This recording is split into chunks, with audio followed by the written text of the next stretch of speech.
Hey everybody, welcome to What's Up Wednesday. This week I want to talk about an update that I got last week. Many of you probably know, if you've been watching What's Up Wednesdays for a while, that our home state is Washington State, and I've been working in safety in one regard or another for about 30 years, and I've been part of a group called the Puget Sound Area Safety Summit, which started in construction.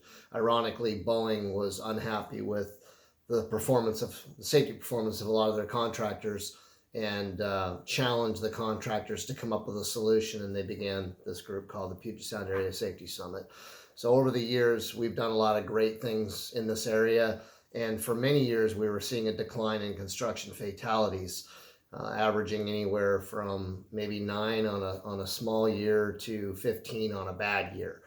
And here we are, basically mid-August, and as of August 1st, we had 15 construction fatalities in Washington State.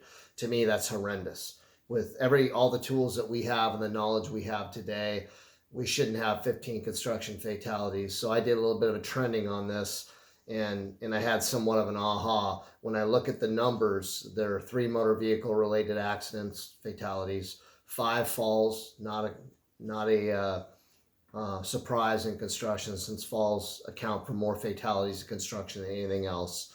2 homicides and 1 drug overdose, an electrocution, 2 people caught in a trench collapse, and 1 who caught on fire. So when we look at that, 15 fatalities, when I dug a little bit deeper into it, more than half of these were single family housing or very small contractors, small commercial, multifamily, mixed use type buildings, and single family dwellings, houses. And when I look at those numbers, it doesn't shock me, since I go for a walk with my wife, and I'm driving down the street and I go past a residence. I see roofers on the roof without fall protection. I see people framing houses without any kind of safety precautions. It's not a surprise to me, but it's a concern to me, because we've got to be more sophisticated than that. There's no reason for people to be dying when we can prevent it.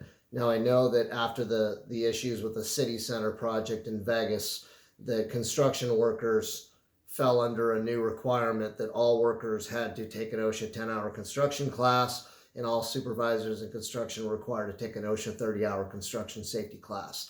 And I don't know that that's the answer, but there's got to be a way to get out to these mom and pops, all these little subcontractors with 1 or 2 employees who are out doing work. That's where these fatalities are occurring, more so than our more sophisticated and adapted larger general and subcontractors. It's the smaller companies. And I know that with the home builders, they probably don't require safety programs, even though Illinois and Washington does. The contractors, the home builders, don't require to their subs, and they probably don't even know what a safety program is. But ultimately, that results in no training for their employees, a lack of awareness around personal safety, and probably a higher probability of taking risks and taking chances that result in disabling injuries and fatalities. So all we can do is the little bit that we can do, but I would challenge everybody out there to come up with ideas on how you solve these problems at more of a micro level. It's easier with the big industry, the big contractors, because you can get everybody together with AGC or ABC or somebody else. With these smaller companies, it's much harder. It's a much bigger challenge. And I know I'm going to spend some time thinking about what we can do to fix this, and do everything I can while I'm still working to make a difference, so we can reduce the number of fatalities we're seeing in construction. They're unnecessary. They shouldn't happen.